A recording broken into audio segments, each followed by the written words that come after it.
bachelor friends a lot, and they were all closer. A lot of them have moved away now. What I needed, I was really just some quality time with him. But to be validated in our relationship, it was more than his friendships. Small, yes, I know, not entirely confident woman here. So I would rather than, and I hadn't pinpointed what it was I needed yet. I found myself finding reasons why he couldn't go out with his buddies. And some of it was trust, that, is he going to behave himself, so to speak? Not get a DUI, not come home. And he was living with us, with Stella and I. So was he going to come home in a manner befitting a household with a toddler? So I had some fears.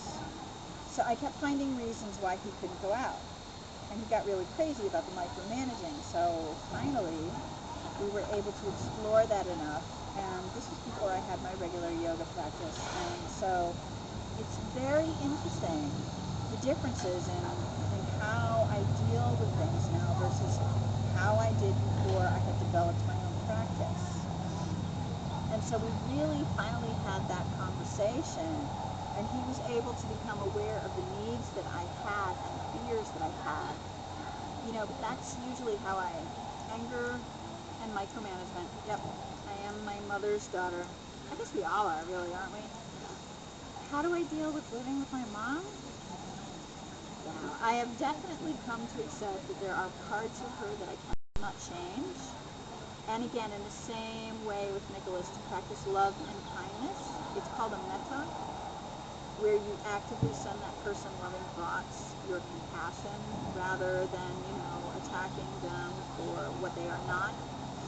To find compassion for the trials that they've been through. But I definitely, living here has actually been very good for my relationship with my mother. We're different. We're just different creatures. We don't necessarily communicate in the same way, and that's not necessarily a bad thing. We have common ground that we can stand on. Living with her has helped me find that, because I wouldn't have otherwise found it. A lot of how I mother is a homage to how my mother mothered me.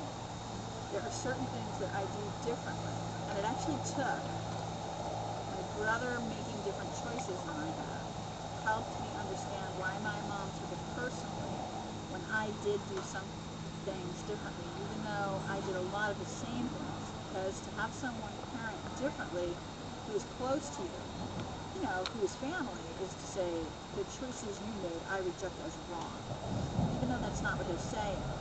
Even if it's, this works better for me in my time. The job, that my choices were neglectful, but, the job, the choices that I've made and whatnot, and then there's the issue that my brother actually did say that, that my choices were neglectful, but whatever. But I can understand now that my mom would have taken some of that stuff personally, because my mom, in the way that she mothered, I would have landed in there. there's a lot of emotional, she's still in some ways an emotional child. There are a lot of scars, a lot of unparented. She was born in Italy during World War II, and in many ways she is still an unloved, unparented child. And I have to give her so much credit for making very active choices to not burden us with those things.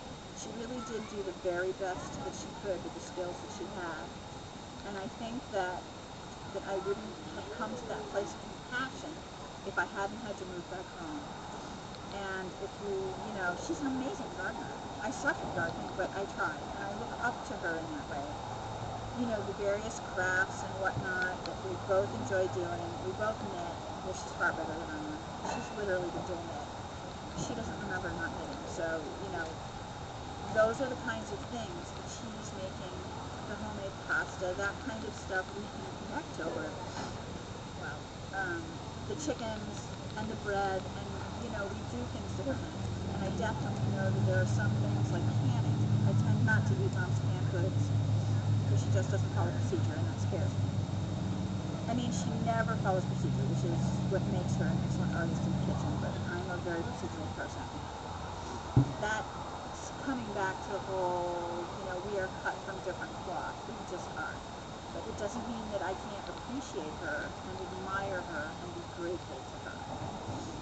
Screen comes down after that monologue and plays the following link, or one like it, and it is news footage from the Gulf oil spill and the oil subsidies, the tax subsidies that BP was getting. And after that piece of news footage plays, the screen goes, the multimedia screen disappears again, and an elderly woman with a heavy, very traditional Roman accent walks back and forth from the kitchen counter to the table. Her granddaughter sits at one end of the table doing homework. The granddaughter's wearing a parochial school uniform. Her guest is a family friend in her 40s, assists with the table setting, and listens attentively. Who's playing Aurora? You're going to play Aurora? Okay, good. All right.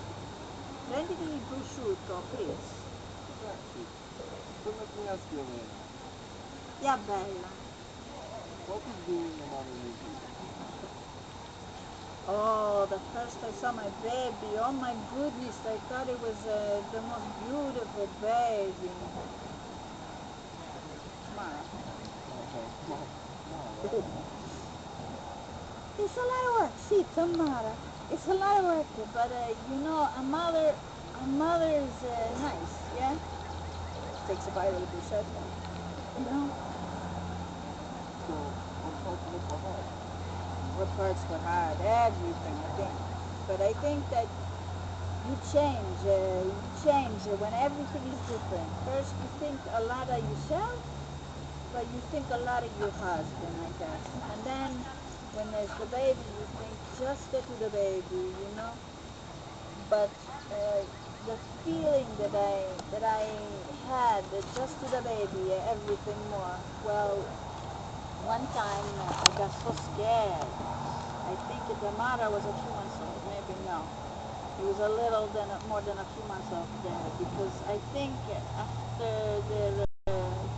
she was 3 months old, they tell you to give her a little cereal or something.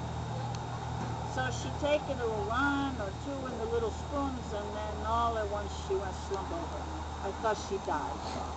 Good thing Franco was there. We got in the car. In 3 minutes, we were into the doctor's, who was close to us. She went to sleep on me. She got stanca, ma non lo so,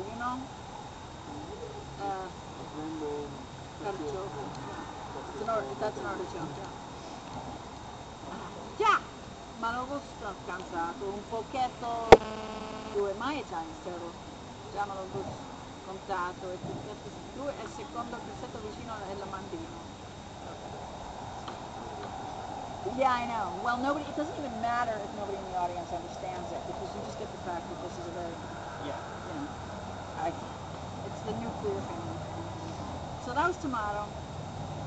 I was almost 31 when I had Tomato. I was 30 when me and Franco got married, because after 11 months I had the baby. I had the baby right away. Well, I was already 30 when I got married, right? I was, okay.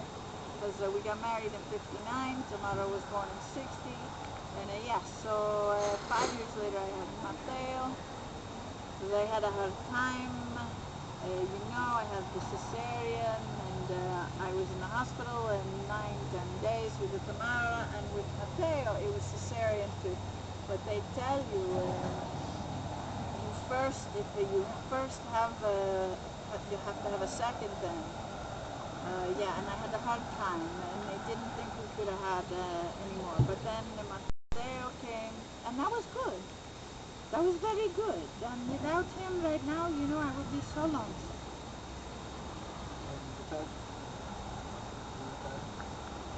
That's your father, actually, being a brother. So I've always thought that when it comes to you, who's the best role model of how to be a good wife, I've always thought of you. Oh, thank you. Also tua mamma, she had 4. Yeah, I know. Well, actually, she just reminded me of her crying cancer this morning. Oh. Oh, she said, I mean, what she said, every man needs to do something to take the frying pan, at least once in his lifetime. È vero, sì. Ah, I got married to Carlo. I was having legal problems like the first 6 months or so. And so I called Mama and asked her, what do I do? She said to me, you don't hit him enough. back into the story. You know the story of Bethany when she hit him with the frying pan. What's her name? Angie? Yeah.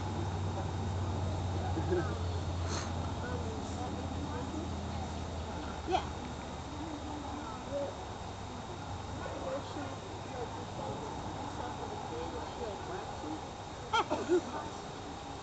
That's a great idea. He's an old friend. See, we didn't argue a lot with Franco because we didn't argue too much. He was quiet and he let me do anything. He was mostly quiet. He was wise, and I scream and everything, and he didn't do much, and that was it. And it felt good, you know. After he screamed, something I say, even the kids would say, "Ma, why you scream a lot?" I say, "Yeah, it makes him feel good, though." Yeah. Well, what are you gonna do?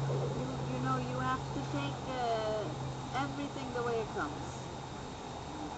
I think maybe with Franco, he got sick. I noticed after I had Tamara the shock when we had Tamara because when the mother, Franco was 6 years old when the mother died in childbirth. Yeah.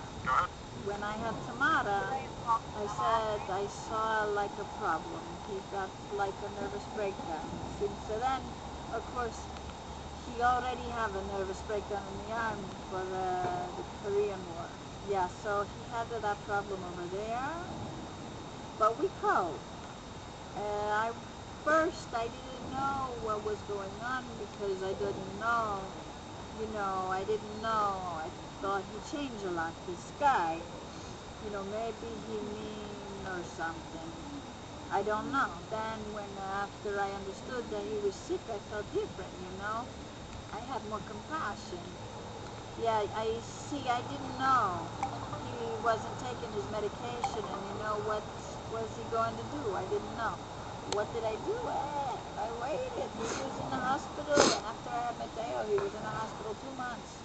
Because the second baby, he didn't know was going to be when I was expecting. He started to get all shook up because he thought if I die, then what is he going to do with the baby, like his mother did. Right. So that was hard. In fact, he was in the hospital, and in the meantime, I was going to have a baby. So who was taking care of the child? He was with Mia Sorella for a few days, a week, and then finally came more. He came back home, but then he didn't take the medication, and he went back a little while. Then after that, I took a charge. I said, this is it. You have to make sure that you do take the medication. Like that. So he, every time I have to see him take it. And then most of the time he was better. But I had to take a charge. I told him, you're not gonna leave me alone no more. So the doctor said, you have to take a certain amount. That was a long time. That was hard. And the kids, they don't remember Mateo, no. Tamara didn't remember anything. Mateo still tell me, you should have left us. No. Yeah, as kids. This, he asked me they were already teenagers. They were already big kids. I took all on my back because what are you going to do? Tell the kids? No, you don't.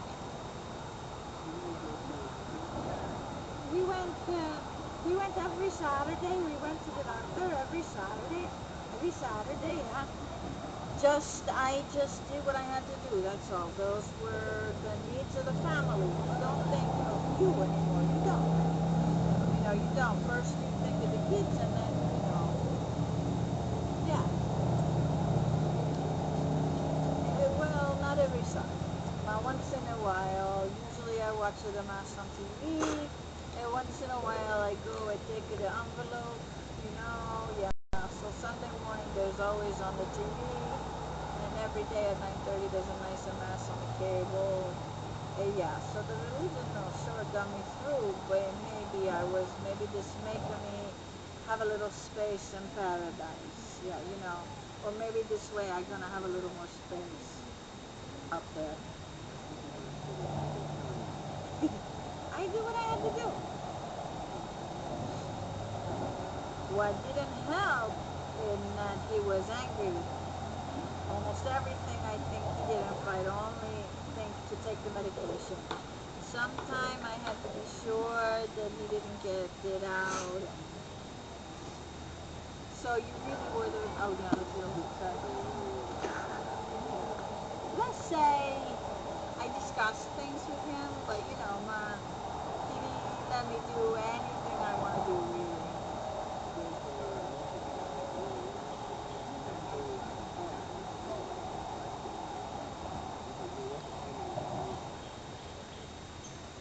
Well, you would come over, there were two things. You were little and then you got something inside yourself and you wasn't happy about it.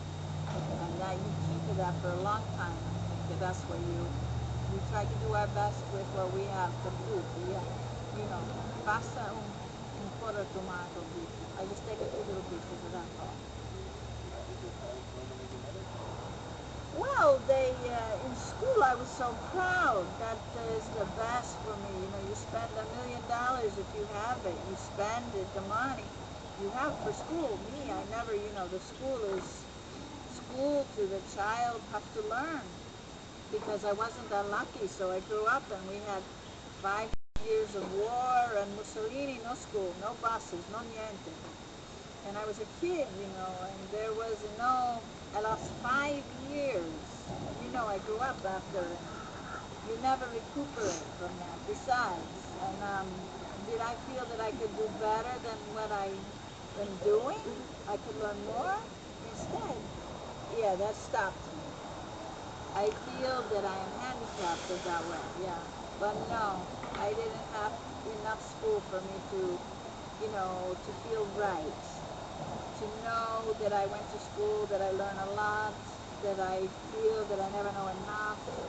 So when the kids brought home A's and B's, but mostly A's, and they were on the honor roll all the time, and that was the proud moment of my life. Because, I won, especially Tamara she had the good report card all the time. Matteo had a good report card, but, when he... non è che mi piace farlo tanto davanti alla ragazza. Studiando la notte quando stavano sotto esame, he had all the time he had good marks too. She's just mad because he studied at night during the day. Yeah, and in fact, when I went because the private school, they went to the high school, what they call it now, I can't even remember the name, but anyway, regular school, the public school, I think the name. They are good, but I didn't like it.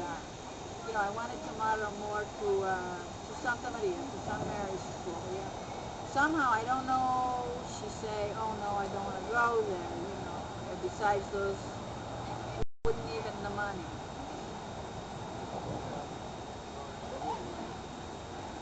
It's 4 times up. Oh, yeah. It's $12,000 now, points to that. So anyways, I didn't insist. When I saw that she did good, I didn't like the school, I think, I don't care. Nobody had, no other kid of mine is going to go. So in Nashua High School. So that year, Matteo got to go high school. We were in Italy. So we came home, and it was August, the end of August, at Bishop Curtin, and the school starts earlier than the regular school. So I said, Matteo, I wanted you to go to Bishop Curtin. He said, oh no, I don't think I want to go. They were all boys, and he didn't want to. I think that no like to go. I already had his name in the regular school, I said, okay, let's do this. We make a deal. We start there, You start over here at the Bishop Durkin. Then if you don't like it, then you can transfer to the other school, right? And that's what we did. And we went down to the school already started when we came from Italy, all in, and I tell you, the kids, all I want to come here. And the school already has started for 3 days or something, so I insist. And I said, well, the report card was, they want the report card. So I was in the house, I'm going to get it, I'm going to bring it down, and had it on the room, the report card, and he said, yeah, this is okay to come to our school. So they took him right away. So now he did really good, and when he went to college, because he was ahead, private school, yeah. So anyway, they made me proud. And when they graduate, they made me very proud, a lot. When you become a mother, you don't think of yourself for too much. You think only, so like what I said, when they graduate, I was happy. I taught Mateo too how to drive. I'll tell you a funny story. Mateo was about 16. He didn't want to go, gonna take the driving lessons or drive the car, right? So I think, well, he was in school already. I used to go to the school and pick him up and maybe bring him down in the morning, so that was fine. Tamara was already working, and she already had a job, so Mateo said, Ma, I want to take the driving lessons. I say, why you don't make it to wait next year? Because you're going to drive right now anyway and everything. So he didn't complain so much. So the time went by. One day I say I could take him to school and I pick him up the same time. He said, no, Ma, don't pick me up today because I have a driving lesson. I say, you do? What do you mean you have a driving lesson? He said, Tamara gave me a check. Oh, I said, Tamara gave you a check? How dare she give you the money to go to school for the driving school? It's paid already? So what are you going to do? Tamara, she came home. Tamara told you. Tamara, I said, who told you to give, you think that I didn't have the money to let him take the lessons? I didn't want him to. It's a matter of authority. Yeah. Why I didn't want him to take the lesson that time, but he was just about 16. I wanted to wait another year. There was no need to go about, I think it bothered him, and to drive is going to be, but I worried about this stuff, but Mateo never made me worried. Mateo went to some time, he went out with the kids that I knew. If he had to stop and get a pizza, he called, he looked at the movies, but he said to me, I'm going to stop and have an hour and have a pizza with a couple of kids, and I was good. Tamara never did that.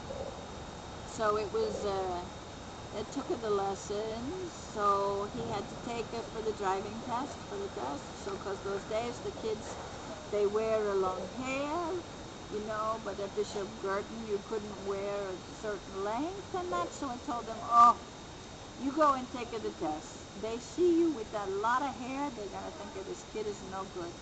And he said, nah, you cut your hair first, then you take the test. So the kids, they go and they get the haircut. So I said, see, you passed because you present yourself nice and clean. Even, trustworthy. But that was fun, and I was laughing a lot, and that was the most funny thing. But I had to tell Tamara, don't you dare if I tell him he couldn't do something, and I do that for him. And then she laughed. But he's smart, he's smart. And it's okay? And then the screen comes down, and there's another link, and this one is the lingering effects of dirty bombs on health, the health and well-being of the people that are affected by dirty bombs. And then we go into Sandra.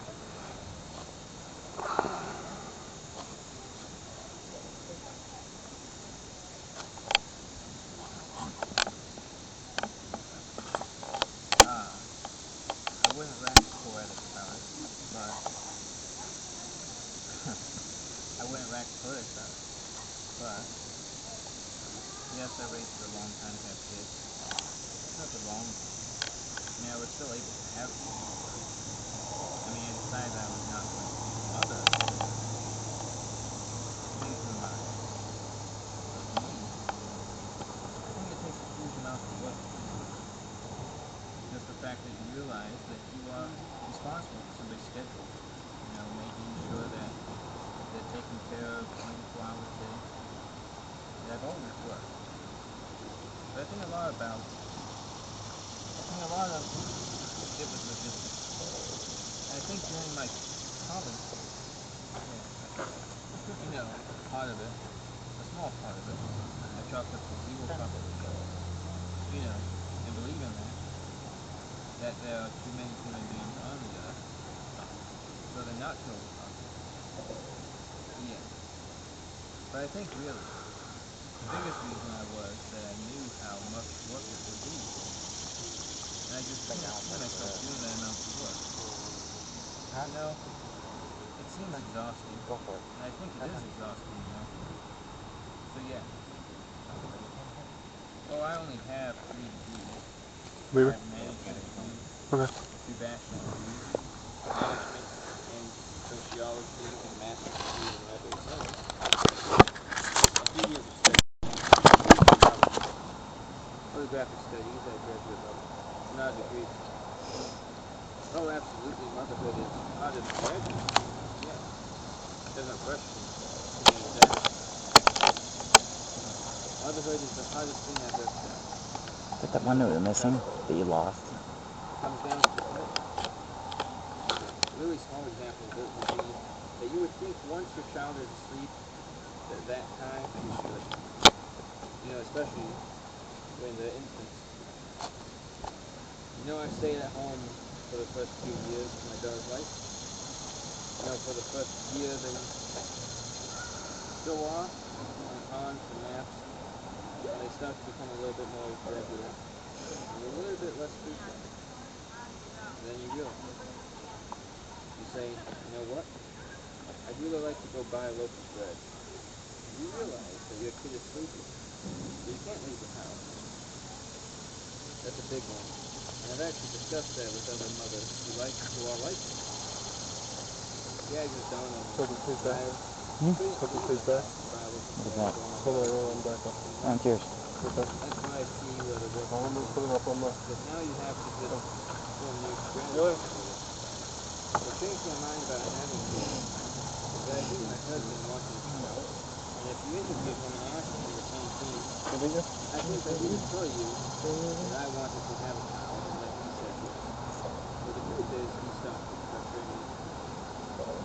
In a very nice way. And I think you know, I'm of the philosophy that it says you have done a very nice thing in a very nice way. And I think you know, I know how. What's the name? You don't have to. We don't have to finish this if this is like getting too long for. I think it's getting a bit long because Aaron left. Yeah. Yeah. He's got a kid. Can Can we talk about what we liked before? Can we talk about what we liked before? Yeah. I love the continuing juxtaposition with the conversations and natural disasters and shit like that. It's very interesting. Makes you think about like the world people are being raised in now. Very interesting. That's really like the main thing that kept getting to me was that. And also, I really liked the characters so far. Very grounded. I noticed that I probably want to clean it up and edit it a Yeah. little bit. Oh, I was getting, yeah, a little bit. There were certain parts where I think it goes on a little too long. Where the monologues are too long. That's what I was thinking. The monologues are probably too long. I have to edit them. Yeah. I mean, just like there's just little things that like in people's speech patterns that like. That's it. But the problem was because these were directly transcribed. Yeah. I mean, a professional actor would figure out how to. I mean, I've acted in enough plays to know that you need to write normal characteristics of speech, and it's the actor's job to figure it out. And nobody's a professional actor today, and that's fine. I did have problems with Elena. I had a lot of trouble figuring out, making this decision. Okay, how do I want to write her? Yeah. Because to be honest, it was really hard to transcribe because her accent was so thick. Yeah. But now that it's on paper, I might want to clean it up. Yeah, like, I think my biggest issue, was just some of the characters, Thank you.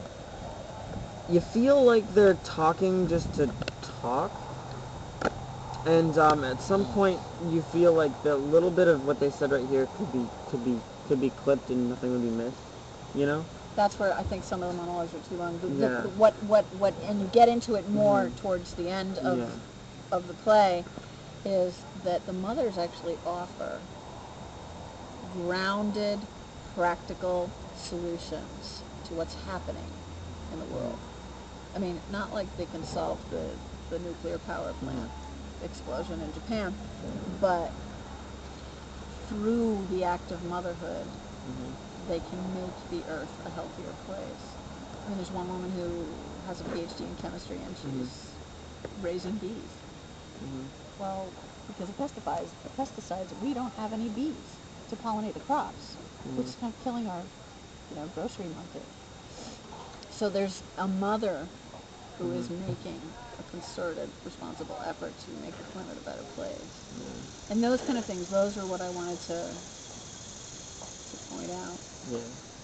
But I think it does need some editing. Yeah. But I definitely would like to find out someday if this is going to be done at the Art Center, when and where. I don't know, they have to say yes, and I don't know that they do any local playwrights. I think they do like 2 or 3 a year. Do they really? From what I gather, they were talking about, I think they produce like 1 or 2 A year? a year. That would be sweet. I don't quote me on it, but I was told. Okay. But then again, I was told that we were going to try to work with the Art Center to do something one of these semesters, and they never happened. So.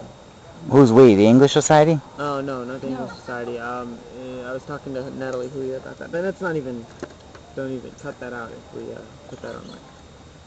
The only I'm not bringing up people's names. granted, I couldn't hear you most of the time because I am partially deaf and. Oh, I'm sorry. No, that's fine. I was trying to talk loud. That's fine. It's just any other sound can sometimes block out an entire person talking. That's why I don't like to ride in the back of cars sometimes, because I can't hear anything anybody saying in the front seat. But the biggest issue I had that I noticed, especially while I was reading, is that there's a lot of unneeded repetition. That's what I was noticing. That's what I was. You'll say the same sentence again. Because this is just like the straight transcription, and that's why I think you're right. I have to go back and clean it up, and edit it. But that's just how they naturally talk. And for a while, I was kind of vacillating on going, do I want to stay with the natural sound of the dialogue? But then to read it out loud, to hear it out loud, it does need to be edited. I think you can still keep the essence of the natural dialogue without having it as repetitious. Yeah. You know? Oh, absolutely. A lot of it can be kept. It's just, There's a lot of things in there too, like right, you know what I mean. I took all the ums out. I had left all the ums in it first, and then I was rereading it and going, oh no. And I took all the ums out. But yeah, I do think I need to go back and clean it up some more. I do think I mean, like, that's the difference between, like this conversation right here. If somebody were to transcribe it, there's a lot of likes and ums and and it would make everyone here sound. And on one hand, a professional actor would know exactly how to handle that. And give the right intonation and have the right cadence to their delivery. But on the other hand, it absolutely needs to be cleaned up. So. I mean, like, it's just when it translates to the stage, it can't, like, direct from the mouth, kind of like, just like when you translate from something from stage to screen, you gotta change a few things because it just doesn't work. Right. In reality, it works a little differently than on stage and on screen. So that's how they got. So I have some editing to do.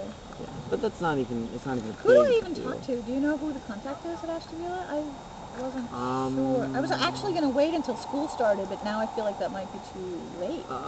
I would try to get a hold of Natalie Huya and see if she can hook you up with people. Do you have her email address? It should be nhuya@kent.edu. Oh, okay. I don't know how to spell Huya, so. Huya. Huya. That's easy. Hooyah. Huya. Yeah, either go through Natalie or Douglas Anderson. Yeah, he's a librarian, but he does he Send me directs this a in lot an of email, plays. please. He's on my friends list on Facebook. Alright. Douglas Anderson. I might just have to recommend. Yeah. I think there's an option to do that on Facebook now. Yes.